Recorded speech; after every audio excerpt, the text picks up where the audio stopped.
Halo saudara-saudara, jumpa lagi dengan Lionel Messi. Bukan, dengan komentator gadungan. Komentator yang gadungan. Seperti biasa, saudara-saudara, kalau kita sudah bertemu berarti akan ada sesuatu yang kita bahas yang dirasa perlu untuk dibicarakan. Yang kalau tidak perlu ya nggak perlu dibicarakan. Nah, dan saudara-saudara, hari ini kita akan bicara tentang komposisi skuad tim nasional Thailand di Piala AFF 2022. Nah, ini kita bahas Thailand, kita nggak bahas Malaysia lagi. kita kita nggak bahas Malaysia, soalnya nanti banyak yang baper sih. Jadi kita bahas Thailand, kita lihat komposisi pemainnya seperti apa, kita lihat bagaimana peluang mereka, dan karena mereka akan jadi lawan Indonesia nanti. Jadi ini penting, ini kita harus bahas mereka dan seperti apa. Nah, kita simak nanti di edisi kali ini, saudara-saudara. Nah, begini saudara-saudara, begini ya. Ini saya kasih tahu ya, khususnya buat kawan-kawan di Malaysia nih. Timnas Thailand itu mendapatkan respect yang sangat bagus dari supporter Indonesia. Karena walaupun selalu terjadi rivalitas yang keras ya. Maksudnya tensinya panas di lapangan, pertandingan tuh mesti kebanyakan kayak waktu yang kemarin itu yang ada beberapa kartu itu, yang waktu yang terakhir final Piala AFF 20. Tapi walaupun keras itu setelah pertandingan tuh santai aja gitu, dan selama pertandingan juga santai aja. Supporter tuh tidak ada supporter Indonesia tidak ada intimidasi yang ekstrim. Beda kayak waktu ketemu Malaysia, lagu kebangsaan Thailand juga nggak disorakin, terus pemainnya juga nggak dilemparin, nggak dilempar flare, nggak dilempar batu, nggak dilempar botol minuman. Pokoknya secara umum itu fair, itu begitu. Kenapa? Karena begini, menurut banyak supporter Indonesia itu Thailand itu termasuk salah satu klub ASEAN. Mereka itu King of Football ASEAN, raja di sepak bola Asia Tenggara. Tapi mereka punya kelakuan yang baik, maksudnya mereka punya adab yang bagus, mereka punya mereka itu tidak sombong. Nah, begitu. Mereka tidak sombong, beda dengan tetangga serumpun itu. Begitu menurut supporter ya, menurut supporter Indonesia ya, bukan menurut saya ya. Saya jangan sampai nanti saya dikata menghina. Tidak, ini saya hanya menyajikan sebuah fakta versi Indonesia gitu loh. Kalau kawan-kawan di Malaysia punya versi sendiri ya silakan komen di bawah ini, nanti di komen di komen saya gitu, silakan di komen. Nah, salah satu bukti bahwa Thailand tuh nggak sombong itu apa? Itu bisa terlihat dalam skuad Piala AFF 2022 ini, saudara-saudara. Beda dengan Malaysia, berbeza ya. Dengan Malaysia yang menggunakan alasan kalender FIFA, dengan Thailand tuh nggak ada urusannya menggunakan kalender FIFA atau tidak kalender FIFA. Setiap kali ada kompetisi yang diikuti, turnamen, bahkan sekelas King Cups, kalau sudah ingat yang bulan kemarin itu, bulan sebelumnya, bulan apa ya itu? September atau apalah, Oktober ya, September kayaknya. Oktober itu yang waktu itu Malaysia juga tampil kan, juga ikut. Itu lihat, komposisi pemain Thailand itu semuanya adalah pemain utama. Maksudnya begini, banyak pemain utama yang dipanggil, walaupun itu sekelas Kings Cup yang digelar di di FIFA Match Day, di agenda FIFA, tapi itu bukan kompetisinya FIFA gitu, bukan kompetisinya AFC, bukan kompetisinya CONMEBOL atau apa, itu hanya kompetisi turnamen biasa di level Thailand, tak internasional. Nah, mereka memanggil pemain, mereka serius, mereka tidak peduli apakah itu itu sepak bola pertandingan resmi atau tidak resmi, mereka pasti serius dengan pemain-pemain yang serius pula. Dan di Piala AFF kali ini, kalau saudara-saudara lihat, Thailand itu juga sangat serius. Jadi kemarin hari apa ya? Hari Kamis atau hari Rabu. Oh, hari Kamis kayaknya waktu Jepang ngalahin Spanyol. waktu waktu Jerman tersingkir dari Piala Dunia, ya itu Thailand tuh beberapa jam sebelumnya dia udah ngeluarin skuad. Dan kalau saudara lihat, itu skuadnya adalah mayoritas adalah pemain utama. Pemain utama. Ada beberapa pemain yang absen, tetapi absennya pemain-pemain itu bukan karena alasan ini bukan agenda FIFA atau dia mau main di Piala Dunia, tidak. Absennya pemain-pemain ini karena cedera. Cedera dan dia tidak bugar gitu loh, maksudnya begitu. Ada yang dalam proses pemulihan, ada ya pokoknya alasannya tuh bukan, alasannya bisa diterima, bisa masuk akal ya, cedera, tidak sehat dalam pemulihan kayak gitu. Terus itu alasan mereka. Dan beberapa pemain yang tidak bisa dilepas ya ada yang tidak mendapatkan izin klub memang karena ya klubnya menganggap itu bukan agenda, tapi tidak banyak gitu, tidak banyak pemain seperti itu. Ada lagi yang memang sudah resign, sudah tidak mau membela timnas, sudah pensiun gitu. Siapa saja pemain-pemain itu, saudara-saudara? Kalau saudara-saudara perhatikan dalam daftar yang dirilis Manopolking, itu ada banyak pemain bagus. Kalau sudah perhatikan. Jadi itu ada 8 pemain lulusan Piala AFF 2020. Ada 8 itu, saudara.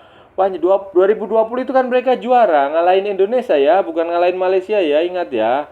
Malaysia dikalahin Indonesia sama anak-anak muda Indonesia yang baru umur 18, 19, 20 itu. Nah, itu 8 pemain, yaitu kayak si Sarah Yuyen, kayak Terasil Dangda, kayak si Adisa Kraison, kayak Bun Matam tuh siapa Bun Matam lah itu. Teraton Bun Matam, terus kayak Bodin Pala, kayak pokoknya ada 8 lah. Yang namanya susah soalnya. Terus pemain-pemain yang nggak ikut itu salah satunya si Lionel Messi dari Thailand. Chanatip Songkrasin. Nah, Chanatip Songkrasin itu kenapa dia nggak main? Karena dia, jadi begini, Chanatip Songkrasin ini kan main di Liga Jepang, di J-League. Di Kawasaki Frontale, kalau bacanya frontal, front dan ale, jadi Frontale, Kawasaki Front. Nah, awal musim lalu itu dia tidak istirahat, dia ikut Piala AFF kan, waktu itu dia baru pindah dari klub lama dia itu apa ya,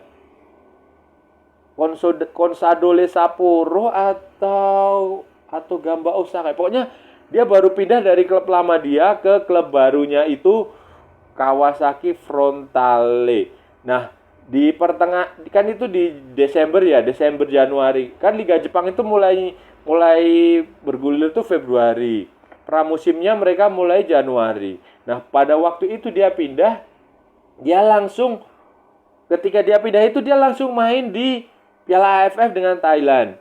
Terus dia kembali ke Jepang, itu langsung ikut kompetisi. Nah, dia merasa bahwa tahun ini dia harus istirahat. Kalau enggak dia akan cedera, dia enggak akan fit. Nah, kebetulan Piala AFF ini nanti finalnya itu bertepatan dengan dimulainya pramusim di Jepang. Jadi si Chanatip dia merasa bahwa saya nggak bisa ikut karena saya harus ikut agenda pramusim di Kawasaki Frontale.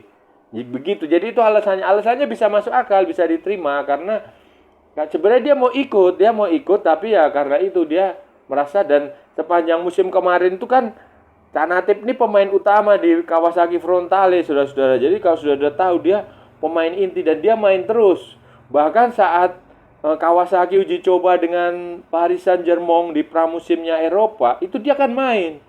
Dia rekaman videonya kan viral, dia minta ya ketemu Messi yang sebenarnya, Lionel Messi dari Thailand jumpa Lionel Messi dari Argentina, Lionel Messi ya, itu mereka saling tukar jersey. Bukan tukar jersey, si Canatip minta tanda tangan. Nah, ini membuktikan bahwa Thailand tuh memang serius dan Manopolding tuh nggak main-main. Bayangin sudah Thailand tuh adalah raja di Asia Tenggara, raja yang sebenarnya ya, bukan Malaysia rajanya. Jadi Thailand tuh raja yang sebenarnya. Dia punya gelar Piala AFF paling banyak. Kalau Indonesia itu punya gelar runner up paling banyak, itu Indonesia. Terus di SEA Games juga Thailand tuh yang paling banyak pialanya, saudara-saudara. Jadi dan mereka itu nggak pernah sombong, mereka itu ya gitu, makanya dia mendapatkan respect dari supporter Indonesia. Dan mereka itu nggak pernah berpikir pertandingan ini resmi atau tidak resmi, pertandingan ini level FIFA atau level AFF atau level apa ya, main-main aja, menang-menang, nggak ada pembelaan, nggak ada excuse, nggak ada nanti kalau kalah dia akan bilang, oh karena pemain saya pemain cadangan semua. Jangan sampai ini kejadian kayak ini buat Malaysia nih ya, buat skuadnya Kim Pan-gon. Jangan sampai kejadian kayak Tan Cheng Ho waktu tahun sebelumnya, kan beliau dihujat, didesak mundur, dipecat gara-gara gagal, iya kan? Padahal dia nggak bisa membawa skuad terbaik karena ya itu tadi alasannya bukan agenda FIFA ya. Salah sendiri kan, nggak manggil pemain terbaik, salah sendiri. Klubnya nggak rela pemainnya dilepas gitu loh. Jadi ya itu Thailand tuh hebatnya di situ. Nah, yang hebat lagi dari Thailand adalah Madam Pang.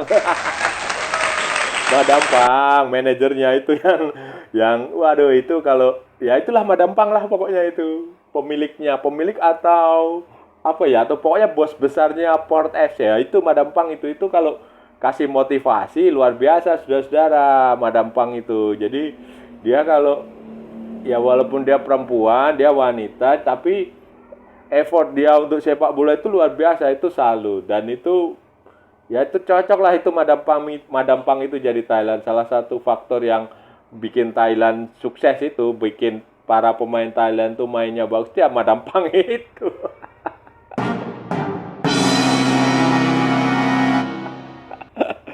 Terus jadi bagaimana dengan peluang Thailand di AFF ini? Kan dia satu grup dengan Indonesia, dengan Filipina.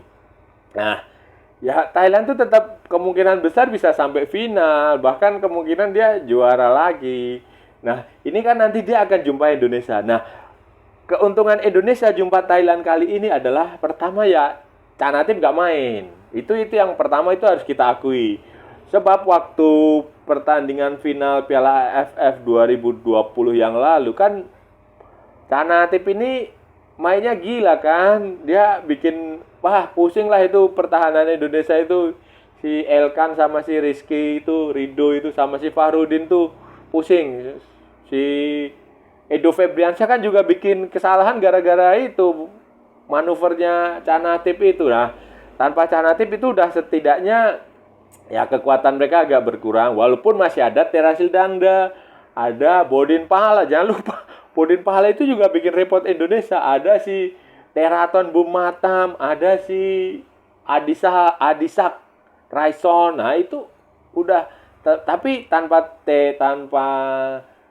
Canatip ya itu lumayan bagus, lumayan menguntungkan Indonesia.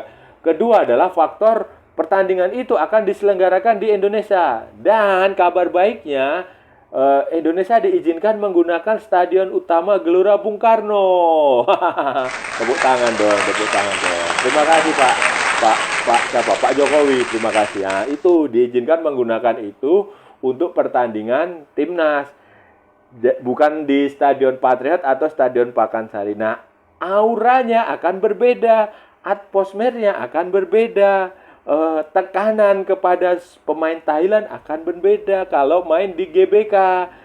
GBK bisa menampung lebih banyak supporter dan itu adalah Stadion Nasional Indonesia. Otomatis itu akan membuat semangat para pemain, apalagi pemain-pemain yang muda, pemain-pemain naturalisasi yang baru itu akan merinding, saudara-saudara. itu mereka akan bersemangat. Dan ini bisa jadi kunci Indonesia untuk mengalahkan Thailand minimal di fase grup.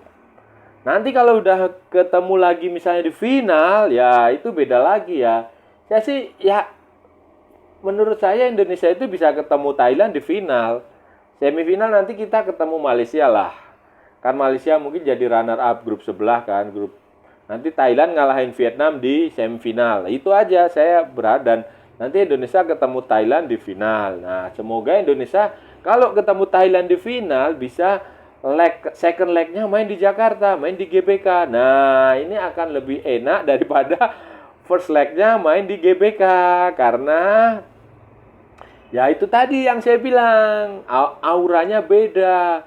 Timnas Inggris itu kalau main di Wembley itu beda, walaupun terakhir kalah di final Euro. Indonesia juga kalau sama Thailand juga beberapa kali kalah di GBK, atau lawan Malaysia waktu 2010 juga gagal kan final. Oh, itu gagalnya di Bukit Jalil, deng, bukan di GBK.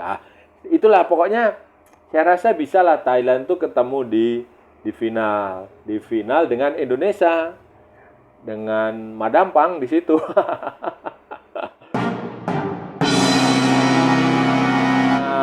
Oke, saudara-saudara, itu tadi pembahasan kita tentang Thailand. Kita sudah bicara panjang lebar soal materi mereka, timnas Thailand, raja sepak bola di Asia, tim Asia Tenggara yang sudah levelnya sudah Asia, sudah go Asia, sudah ya bisa jadi mereka akan jadi negara ASEAN pertama yang tampil di Piala Dunia. Itu sudah kita bahas tadi, sudah termasuk peluang mereka kalau ketemu Indonesia di fase grup kan, ketemu dan kemungkinan juga ketemu di final. Itu tadi udah kita bahas. Kita udah membicarakan panjang lebar, kita juga udah menyindir Malaysia sikit-sikit, kita sindir lah. Tim nasional yang supporternya sombong itu. Udah kita sindir sikit-sikit, dah kita bicara sedikit dah. Saya rasa udah cukup ya, saudara-saudara ya.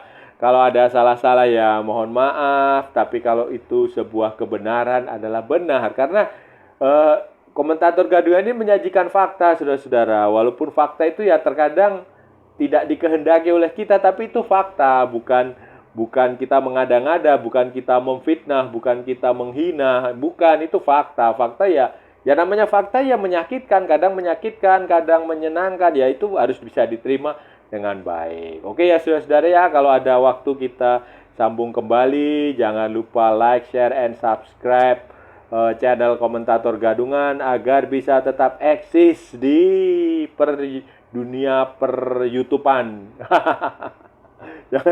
Jangan lupa ikuti akun media sosial Komentator Gadungan di Instagram dan di Facebook. Oke, saudara-saudara, sampai jumpa lagi. Salam olahraga dan merdeka.